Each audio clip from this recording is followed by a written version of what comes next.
On va s'intéresser dorénavant donc au nudge en tant qu'outil de gouvernance avec vous, Eugène Favier-Baron. Vous essayez d'interroger cette pratique d'économie comportementale autant du point de vue de son efficacité que des problèmes ethniques qu'il peut susciter. D'abord, je tiens à vous remercier tous pour pour cette invitation, pour l'organisation de ce colloque. Et je tiens à féliciter les précédentes interventions, c'était vraiment intéressant. Alors moi, comme vous l'avez dit, je vais essayer de vous parler de la théorie du nudge. C'est une forme de communication d'un genre assez particulier, puisqu'en fait, elle s'adresse en quelque sorte au subconscient de l'individu pour l'accompagner dans ses choix de consommateur ou de citoyen de manière proactive et qui d'ailleurs a été utilisé assez massivement par les institutions dans la gestion de crises sanitaires actuelles. Alors le nudge, donc, qu'on peut traduire littéralement par coup de coude ou par coup de pouce, est une théorie imaginée par le prix Nobel d'économie Richard Thaler et le juriste Cass Sunshine. Il a défini de la façon suivante. Un nudge est tout aspect de l'architecture du choix qui modifie le comportement des gens de manière prévisible, sans interdire d'options, ni modifier de manière significative leurs incitations économiques. Alors, pour être considéré comme un nudge, l'intervention doit être facile et peu coûteuse à éviter. Alors, on va revenir sur cette première définition et notamment sur cette idée d'architecture du choix parce qu'elle fait partie intégrante des débats qu'a pu susciter cette pratique. Donc, le nudge, c'est une théorie qui dérive de l'économie comportementale et qui tire son inspiration d'au moins deux sources majeures. D'un côté, les travaux de Herbert Simon et son modèle de rationalité limitée qui défie les modèles d'économie classique, qui sont des modèles qui ont été contredits par les données empiriques du comportement des consommateurs. Alors ces modèles, en effet, présupposaient que nous agissions en tant qu'homo economicus, c'est-à-dire selon des motivations absolument rationnelles, que nous étions à même d'identifier des buts, de concevoir de façon optimale nos moyens de parvenir à ces buts. Or, ce que va montrer Daniel Kahneman, et ce sera là la seconde influence majeure du nudge, c'est l'idée que ce qu'il appelle des biais cognitifs nous font dévier de nos objectifs rationnels et de la pensée logique. Ces biais ne seraient pas des anomalies, des exceptions, mais seraient constitutifs de notre rationalité. Alors l'exemple de biais cognitif qui est probablement le plus connu est celui du biais de confirmation, c'est-à-dire la propension, la tendance que nous avons à sélectionner les informations qui corroborent nos opinions et au contraire à rejeter les éléments qui risqueraient de les contredire. Et le nudge se propose de corriger ces écarts de raisonnement pour aider l'individu à accomplir plus efficacement ses objectifs, à faire de meilleurs choix économiques, mais aussi à inciter à des comportements vertueux en général, altruistes, écologiques. Le ministère de la Transition écologique et solidaire soutient par exemple le nudge vert pour accompagner la transition écologique. Et si on parle de la crise sanitaire actuelle, par exemple, l'idée des auto-attestations vient de la Nudge Unit de BVA, la société de conseil, et sur demande d'Emmanuel Macron. Alors pour cela, le nudge designer a recours à ce qu'il appelle une architecture du choix, au design d'une architecture de choix. L'architecture de choix désigne la façon dont les alternatives qui vont alimenter nos choix se présentent à nous. Ça peut être un environnement physique, une disposition particulière qui incite à un choix plutôt qu'à un autre, mais ça peut être aussi une architecture verbale, la façon dont une information nous est présentée, qui va enclencher des biais de raisonnement qui vont, eux, conduire à une réaction spécifique. Donc, dans la théorie du nudge, l'environnement conditionne en grande partie nos comportements. Il est une source d'informations, de signaux qui se convertissent chez l'agent en une action. Par exemple, dans une cantine en self-service, si le personnel du service dispose les haricots en évidence par rapport aux frites, ils auront modifié l'environnement de choix des élèves en privilégiant une alternative plutôt qu'une autre, sans pour autant avoir eu recours à une contrainte quelconque. Alors, autre exemple qui concerne cette fois peut-être plus l'intervention d'un nudge verbal. Si vous tardez à payer vos factures d'électricité, EDF pourra vous envoyer un courrier en vous faisant remarquer que vous êtes la dernière personne de votre quartier à ne pas avoir réglé à temps votre facture, en jouant sur le biais de pair pour anticiper une réaction. En somme, la promesse de Thaler et Sunstein avec le nudge, c'est de fournir un outil pour contourner ces biais cognitifs qui nous font agir irrationnellement. Cette ambition a fait surgir plusieurs critiques, à la fois du point de vue du bien fondé de cette pratique, comme de son efficacité. Alors, j'aurai pas le temps de toutes les passer en revue, mais prenons les plus évidentes.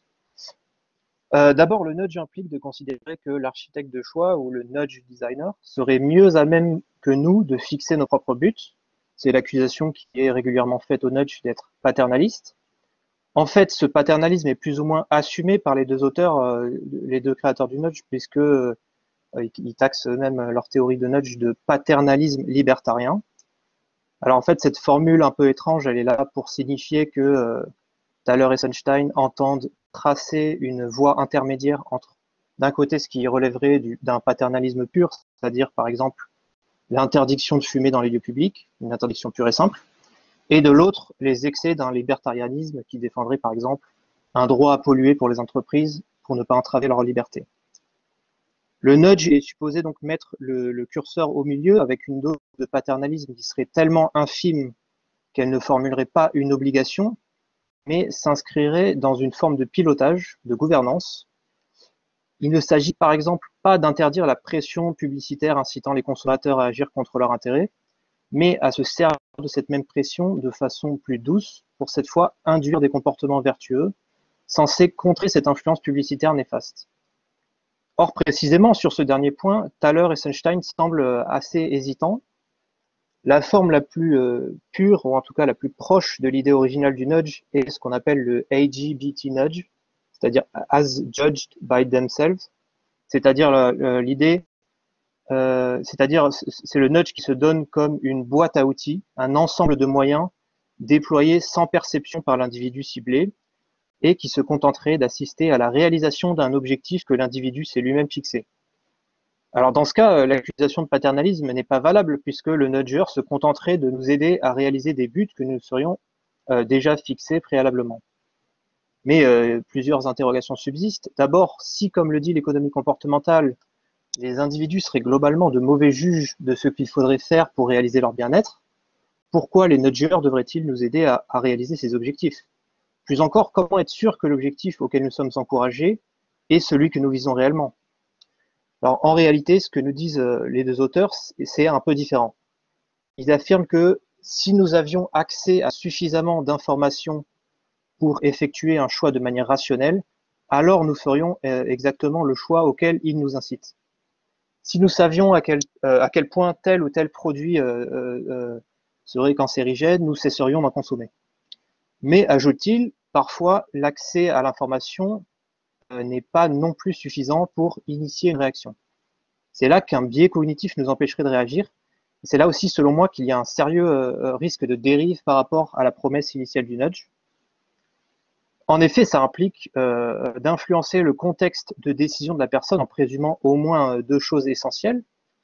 Ça voudrait dire en premier lieu que si l'individu ne sait pas que la consommation de tel produit est nocive pour sa santé, et s'il continue d'en consommer, c'est forcément malgré lui, puisque la seule décision rationnelle dans ce contexte, ce serait d'arrêter. Ensuite, cela voudrait dire que s'il n'arrête pas d'en consommer, c'est qu'il serait sous l'emprise d'un biais cognitif qui l'en empêcherait, ce qui justifierait un nudge. C'est-à-dire que l'intervention du nudge est là pour s'assurer de relier de manière systématique la motivation à la prise de décision ou à l'action qui lui correspondrait. Or, considérer qu'à chaque alternative correspondrait un seul choix efficace et qui devrait suivre un calcul coût-bénéfice, c'est sans doute une conception assez pauvre du contexte de choix d'un individu et de ses interactions. Un exemple assez parlant à ce sujet qu'on retrouve fréquemment dans le livre de Thaler et Sunstein, c'est celui de ce qu'ils appellent le biais d'optimisme. Alors les deux auteurs, ils présentent des données montrant que des couples mariés agissent dans leurs dépenses comme s'ils allaient rester un couple indéfiniment, en réalisant des investissements risqués sur le long terme, alors même que le taux élevé de divorce dans nos sociétés contemporaines est connu de tous. Mais en fait, ce qui qualifie là de biais d'optimisme correspond simplement au sentiment amoureux, et dans ce contexte, un calcul de coût-bénéfice individuel n'est pas forcément pertinent. Par ailleurs, le cas de la cantine que j'ai décrit au début, c'est en fait l'exemple le moins controversé qui sert un peu de vitrine au nudge, mais il reste finalement peu représentatif de l'influence du nudge aujourd'hui. Selon Karen Young, qui est professeure de droit à l'université de Birmingham, il existe une déclinaison digitale du nudge qu'elle appelle l'hyper-nudge. Contrairement au nudge classique qui lui joue sur des biais cognitifs qui en fait vont être postulés pour l'ensemble du genre humain, l'hyper-nudge est, grâce au ciblage algorithmique, entièrement personnalisable. Il peut cibler des caractéristiques individuelles de l'utilisateur en s'ajustant en temps réel à son comportement, en s'adaptant à ses variations d'humeur, à la volatilité de ses besoins grâce au recours aux données massives et à l'analyse comportementale.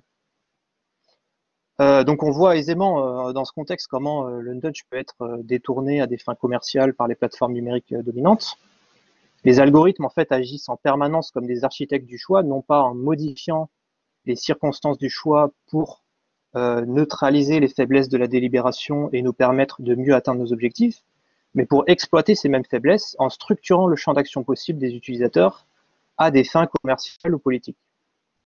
En recueillant des informations sur les préférences et les désirs des utilisateurs, l'algorithme va mettre en avant ces mêmes préférences pour influencer notre contexte de choix. Il va donc privilégier la réalisation d'un possible, d'une alternative par rapport à une autre, selon des impératifs commerciaux. Le nudge et a fortiori l'hyper-nudge proposent alors un cadre de solutions individualisées, alors que le bien-être recouvre sans doute aussi une certaine dimension sociale, publique, politique, démocratique. C'est une approche aussi personnalisante que dépolitisante qui ne permet pas des infléchissements structurels, mais a plutôt au contraire tendance à aboutir à des solutions pour adapter l'individu à son milieu économique ou organisationnel et non l'inverse. La question du bien-être est sans doute une question millénaire qui occupe bien plutôt l'espace de la délibération politique, voire de la philosophie individuelle, que le simple design d'un contexte de choix. Alors une autre difficulté de taille posée par le nudge en tant que microdispositif, c'est qu'il a tendance à se soustraire au regard du législateur. Par exemple, pour nudger ses VTC, Uber dispose de divers instruments, des alertes, des modes de calcul, et se contente de définir des lignes de conduite à la fois pour les clients et les employés, sans que cette architecture nécessite pour sa mise en place le moindre ordre ou instruction explicite. Pris isolément, en fait, ces dispositifs sont trop minimalistes pour faire l'objet d'une violation de droit constitutionnel et les directives ne sont pas facilement conscientisées par les individus. Enfin, tout cela laisse en suspens la question de l'autonomie.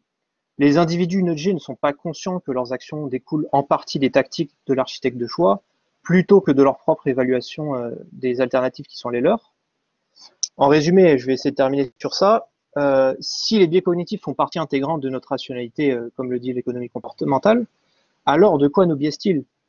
En fait, il semble que Thaler et Sunstein ne se soient pas totalement détachés de la rationalité classique dont nous parlions au début, parce que les biais cognitifs sont conçus comme des écarts de raisonnement par rapport à une rationalité qui, elle, semble toujours être celle de l'homo economicus, en fait.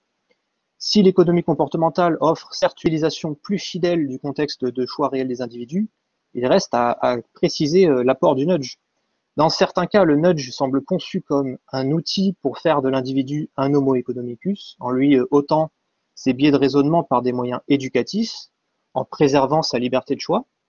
Mais nous l'avons vu, parfois, ce simple complément d'information ne suffit pas à enclencher la réaction espérée.